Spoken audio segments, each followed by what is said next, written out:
May 8th, 2 Kings 14 and 15. 2 Kings 14. In the second year of Jehoash, son of Jehoahaz, king of Israel, Amaziah, son of Joash, king of Judah, began to reign. He was 25 years old when he became king, and he reigned in Jerusalem 29 years. His mother's name was Jehoaddan. She was from Jerusalem. He did what was right in the eyes of the Lord, but not as his father David had done. In everything he followed the example of his father Joash. The high places, however, were not removed. The people continued to offer sacrifices and burn incense there. After the kingdom was firmly in his grasp, he executed the officials who had murdered his father the king. Yet he did not put the children of the assassins to death in accordance with what is written in the book of the law of Moses, where the Lord commanded, "Parents are not to be put to death for their children, nor children put to death for their parents. Each will die for their own sin." He was the one who defeated 10,000 Edomites in the Valley of Salt and captured Selah in battle, calling it Joktheel, the name it has to this day. Then Amaziah that sent messengers to Jehoash, son of Jehoahaz, the son of Jehu, king of Israel, with the challenge, "Come, let us face each other in battle." But Jehoash, king of Israel, replied to Amaziah, king of Judah, "A thistle in Lebanon sent a message to a cedar in Lebanon, 'Give your daughter to my son in marriage.' Then a wild beast in Lebanon came along and trampled the thistle underfoot. You have indeed defeated Edom, and now you are arrogant. Glory in your victory, but stay at home.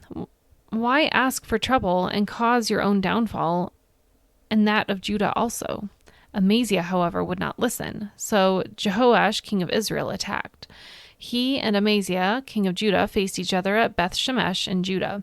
Judah was routed by Israel, and every man fled to his home. Jehoash, king of Israel, captured Amaziah, king of Judah, the son of Joash, the son of Ahaziah, at Beth Shemesh. Then Jehoash went to Jerusalem and broke down the wall of Jerusalem from the Ephraim gate to the corner gate, a section about 400 cubits long. He took all the gold and silver and all the articles found in the temple of the Lord and in the treasuries of the royal palace. He also took hostages and returned to Samaria. As for the other events of the reign of Jehoash, what he did and his achievements, including his war against Amaziah, king of Judah, are they not written in the book of the annals of the kings of Israel? Jehoash rested with his ancestors and was buried in Samaria with the kings of Israel. Jeroboam, his son, succeeded him as king. Amaziah, son of Joash, king of Judah, lived for 15 years after the death of Jehoash, son of Jehoahaz, king of Israel. As for the other events of Amaziah's reign, are they not written in the book of the annals of the kings of Judah? They conspired against him in Jerusalem, and he fled to Lachish, but they sent men after him to Lachish and killed him there. He was brought back by horse and was buried in Jerusalem with his ancestors in the city of David. Then all the people of Judah took Azariah, who was 16 years old, and made him king in place of his father Amaziah.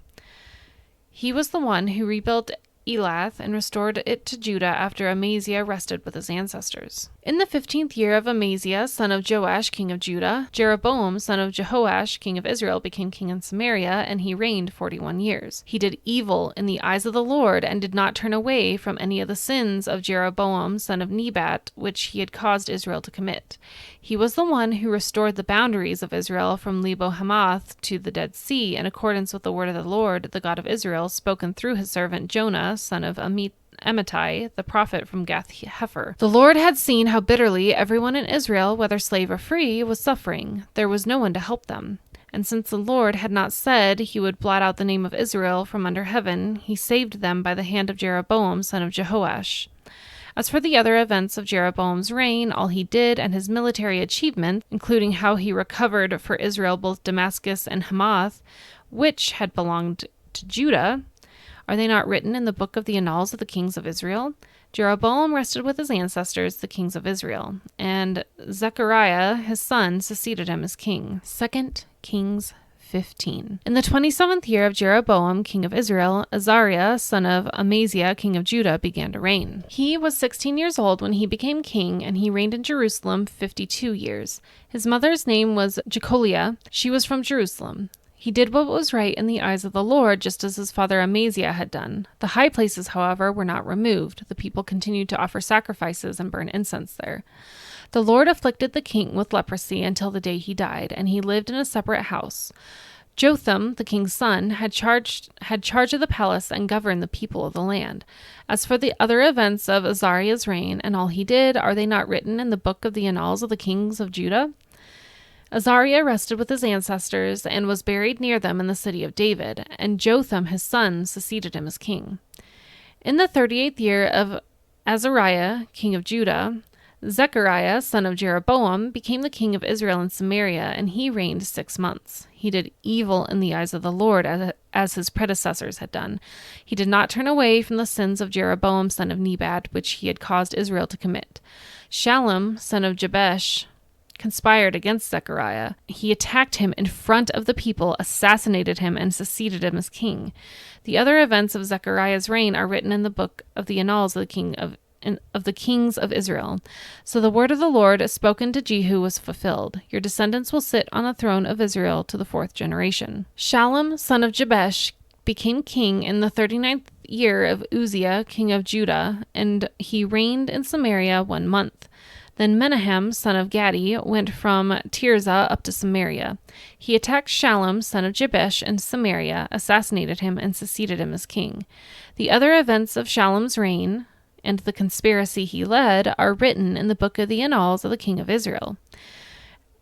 At that time, Menahem, starting out from Tirzah, attacked Tifsah and everyone in the city and its vicinity because they refused to open their gates.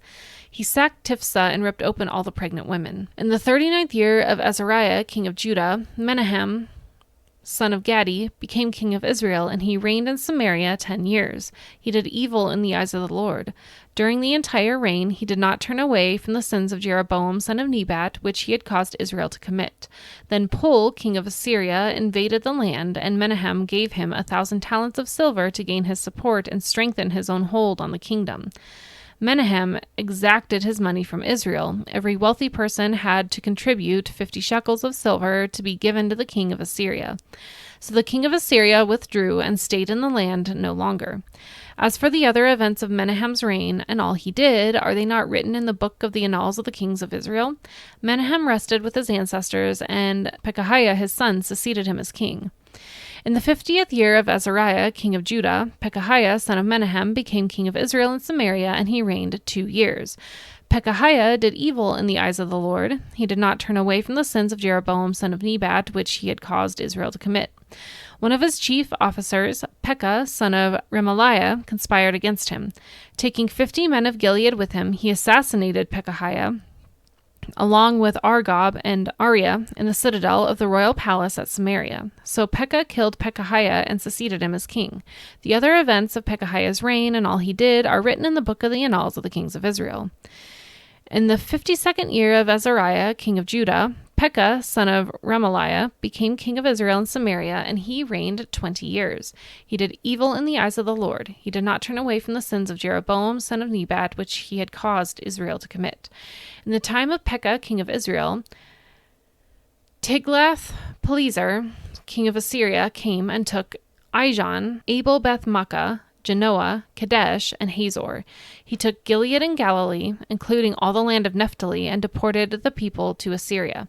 Then Hoshea, son of Elah, conspired against Pekah, son of Remaliah. He attacked and assassinated him, and then succeeded him as king in the 20th year of Jotham, son of Uzziah. As for the other events of Pekah's reign and all he did, are they not written in the books of the annals of the kings of Israel? In the 2nd year of Pekah, son of Remaliah, king of Israel, Jotham, son of Uzziah, king of Judah, began to reign. He was 25 years old when he became king, and he reigned in Jerusalem 16 years. His mother's name was Jerusha, daughter of Zadok. He did what was right in the eyes of the Lord, just as his father Uzziah had done. The high places, however, were not removed. The people continued to offer sacrifices and burn incense there. Jotham rebuilt the upper gate of the temple of the Lord. As for the other events of Jotham's reign and what he did, are they not written in the books of the annals of the kings of Judah? In those days, the Lord began to send Rezin, king of Aram, and Pekah, son of Remaliah, against Judah. Jotham rested with his ancestors and was buried with them in the city of David, the city of his father, and Ahaz, his son, succeeded him as king.